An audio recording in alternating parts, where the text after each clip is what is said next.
Hi folks, my name is Steve Hilton and I'm running for governor of the state of California on the Republican ticket. I am an American citizen and was granted citizenship back in 2021. I originally moved here to America in 2012 from the United Kingdom, or what some of you might know as England. I operated a couple different businesses, as well as serving in positions at Stanford University, as well as others.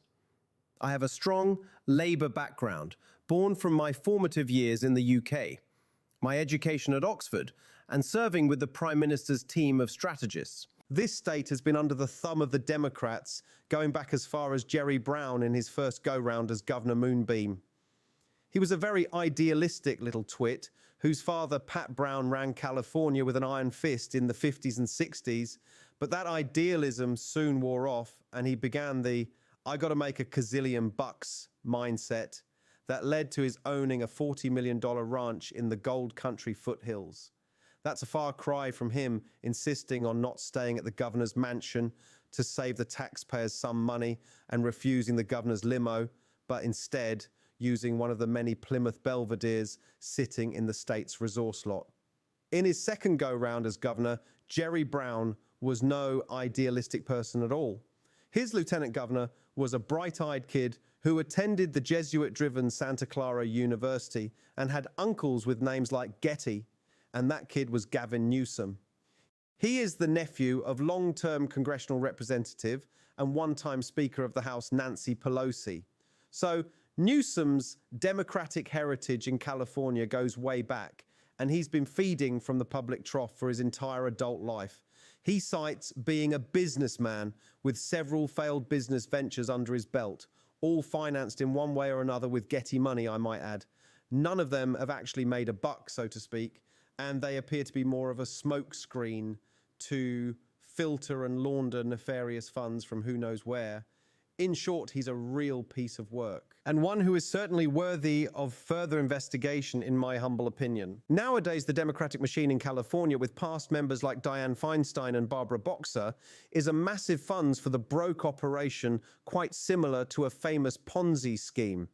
The state has seen a steady decline in the overall quality of life throughout all the years that the Democrats have been in charge, with virtually nothing to show for it. I say again, virtually nothing. The last balanced budget was during the term of one-time Terminator Arnold Schwarzenegger.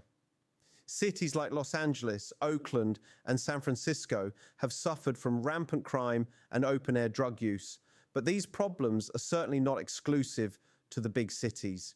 We have problems from one end of the state to the other. The open border below San Diego has created an influx of millions of illegal aliens that siphon the funds generated and targeted for the state's citizens. My opponent in this race is Xavier Becerra, a lifelong Democrat and a man who has worked in government his entire adult life. The Democratic Party put forth Kamala Harris after her torturous loss to Donald Trump for the office of president. But her lack of coherent focus and oddball rambling and drunken chuckling ended her hopes of taking that job. Then they brought out Katie Porter, a Democratic Congress member from deep red Orange County. Well, it didn't take long for the fine folks in California to see her true colors, and she too was dropped like a worn-out shoe by the roadside in a heartbeat. Then they wheeled out Eric Swalwell as the next great hope for the party, only to discover that he had a few little skeletons in his closet that involved underage girls and mountains of money from Chinese sources. So he was sent packing just like all the other Democratic losers. They continue to traipse around like some kind of cheap glittering jewelry at a second-rate flea market. Now we're left with Becerra and Tom Steyer on the Democratic side. Over on the Republican side, it's pretty much me and the half-crazed sheriff from Riverside County, Chad Bianco. Californians have a real chance to devour the Democratic machine and take back the one-party state that California has become. Help me bring this state back to its once great golden glory. Let's make California golden again.